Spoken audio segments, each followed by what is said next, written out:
Welcome to news Adda. Municipal ఎన్నికల ground report బయట పెట్టిన కేసీఆర్. తెలంగాణలో రాజకీయం ఆసక్తికరంగా మారుతోంది. మున్సిపల్ ఎన్నికలు ప్రధాన పార్టీలకు ప్రతిష్టాత్మకంగా మారుతున్నాయి. సీఎం రేవంత్ విదేశీ పర్యటన ముగించుకొని వస్తున్నారు. వరుసగా జిల్లాల పర్యటనలకు సిద్ధమవుతున్నారు. అటు బీజేపీ జిల్లాల వారీగా పార్టీ నేతలకు బాధ్యతలు అప్పగించింది.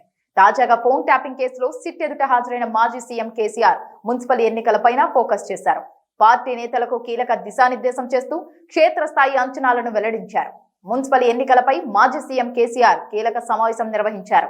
పార్టీ నేతలకు దిశానిర్దేశం చేశారు. క్షేత్రస్థాయిలో పబ్లిక్ పల్స్ ఎలా ఉందో వివరించారు. సిట్ విచారణకు హాజరైన కేసీఆర్ ఆ తర్వాత పార్టీ నేతలతో సమావేశమయ్యారు. బీఆర్ఎస్ కు మున్సిపాలిటీల్లో పరిస్థితి పూర్తిగా అనుకూలంగా ఉందని, మంచి ఫలితాలు వస్తాయని పేర్కొన్నారు. అదే సమయంలో రెబల్స్ సమస్య లేకుండా చూసుకోవాలని సూచించారు. ప్రత్యేకంగా ఉమ్మడి రంగారెడ్డి, వరంగల్ జిల్లాల్లో పార్టీ మరింత బలం పెంచుకుందని వివరించారు. పార్టీలో చేరే వారి సంఖ్య పెరిగిందని చెప్పుకొచ్చారు. అందరూ కలిసికట్టుగా పనిచేస్తూ రెబల్స్ సమస్య లేకుండా జాగ్రత్తలు తీసుకోవాలని కేసీఆర్ స్పష్టం చేశారు. మున్సిపాలిటీల వారీగా అభ్యర్థుల ఖరారు, ప్రచార బాధ్యతల గురించి ఆరా తీశారు. సమస్యలు ఉన్న చోట ముఖ్య నేతలు మకాం వేసి పరిస్థితి సరిదిద్దాలని మాజీ మంత్రులను కేసీఆర్ ఆదేశించారు. క్షేత్రస్థాయిలో పరిస్థితులు నివేదిక పార్టీ ముఖ్య నేతలు కలిసికట్టుగా పనిచేయడం ద్వారా ఖచ్చితంగా సానుకూల ఫలితాలు వస్తాయని కేసీఆర్ ధీమా వ్యక్తం చేశారు. రాష్ట్ర స్థాయి నేతలు పార్టీ కార్యాలయంలో అందుబాటులో ఉంటూ జిల్లాల నుంచి వచ్చే నేతలు ప్రస్తావించే సమస్యలకు పరిష్కారం చూపించాలని సూచించారు.